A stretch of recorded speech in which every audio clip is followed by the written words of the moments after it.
News, বাংলায় খবর, বাঙালির খবর।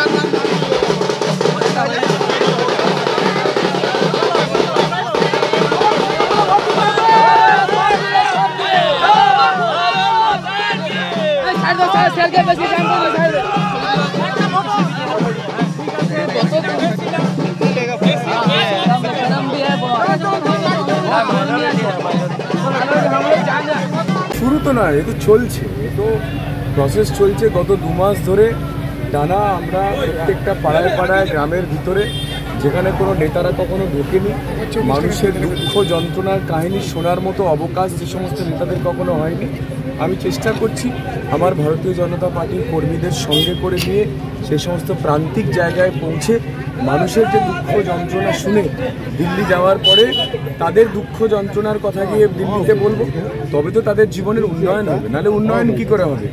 মেন রাস্তার ওপর দিয়ে মার্সিডিজের ওপরে হাত নাড়তে নাড়তে গেলে কি প্রান্তিক মানুষের উন্নয়ন হবে? কারণ ঘাটাল লোকসভার 90 না 95% মানুষ প্রান্তিক জায়গায় থাকেন। তো সেই জন্য এই পাড়ায় পাড়ায় গ্রামে গ্রামে মাটির রাস্তা দিয়ে ঘুরে বেড়াচ্ছি, যাতে মানুষের কথা বলতে পারি দিল্লি পৌঁছে। দাদা, একটা বিষয় আজকে যেটা দেখা গেল যে আপনার মিছিলেই দলীয় পতাকার সাথে দেখা গেল জাতীয় পতাকা নিয়ে মহিলারা হাঁটছেন, কি বলবেন বিষয়টা নিয়ে? যারা হাঁটছিলেন তাদের ব্যাপার, আমরা তো বলিনি। ভারতীয় জনতা পার্টির পতাকা আমাদের হাতে ছিল। এখন যদি কোনো মহিলা বা কোনো সমর্থক যারা দেশকে ভালোবাসেন, যারা রাষ্ট্রবাদী, যাদের কাছে দেশ সবচাইতে আগিয়ে, তারা যদি সে দেশের পতাকা নিয়ে চলে আসেন, আপনি কি তাকে আটকাবেন? প্রত্যেক মানুষের তো অধিকার আছে দেশকে ভালোবাসার, সেখানে রাজনীতি করবেন না আপনারা। মানুষকে দেশকে ভালোবাসতে দিন। আমরা সবাই রাষ্ট্রবাদী বলে আমরা, আমাদের কাছে দেশ আগে। আজকে দেখছেন যে দীঘাতে এই পশ্চিমবঙ্গ সরকারের তৃণমূল কংগ্রেসের নেতাদের দ্বারা আশ্রিত দুষ্কৃতীরা দীঘার হোটেলে আছে। এই যে এত হোটেল, এই সমস্ত হোটেলেতে কোনো পরিসংখ্যান পাওয়া গেছে আজ অবধি? কোথায় আছে, কিভাবে আছে? পুরোটাই তৃণমূলের দুষ্কৃতীরা এই হোটেলগুলোকে চালাচ্ছে।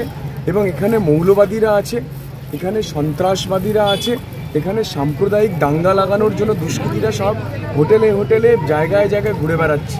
আপনারা পশ্চিমবঙ্গের বিভিন্ন জায়গায় দেখছেন, হঠাৎ করে খুঁজে পাওয়া যাচ্ছে। আসলে গোটা পশ্চিমবঙ্গটা একটা বোমার বারুদের ওপরে দাঁড়িয়ে আছে। আপনারা ভূপতিনগরে দেখেছেন যে সেই বোম বাঁধতে গিয়ে সেখানে 3 জন উড়ে চলে গেল, ছাদও উড়ে চলে গেল।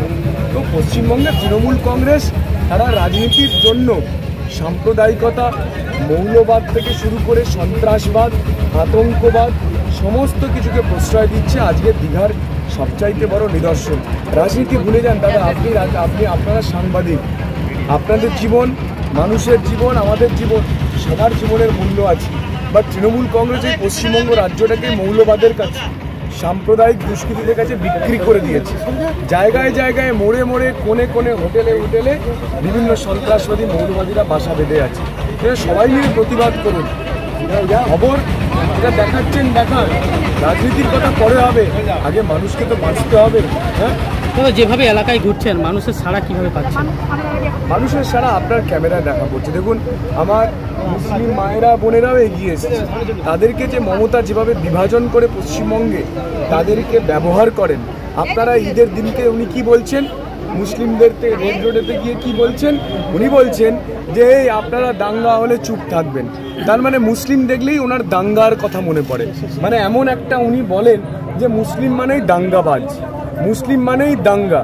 উনি কিন্তু হিন্দুদের সঙ্গে যখন মিটিং করেন সেখানে গিয়ে দাঙ্গার কথা বলেন না।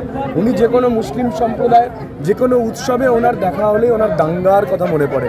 এইভাবে একটি মুসলিম সমাজকে উনি যেভাবে দিনের পর দিন ছোট করছেন, আমার তো লজ্জা লাগে যে একজন নেত্রী একটি মুসলিম সম্প্রদায়কে, তাদের ধর্মকে দাঙ্গাবাজ বলে যেভাবে বারবার চিহ্নিত করেন।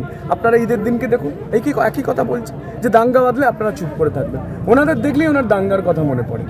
একজন মুখ্যমন্ত্রী, একজন মহিলা কিভাবে মুসলিম সম্প্রদায়কে এতভাবে অসম্মান করছে, বারবার তাদের দেখলেই ওনার দাঙ্গার কথা মনে পড়ছে। এটা অত্যন্ত লজ্জার।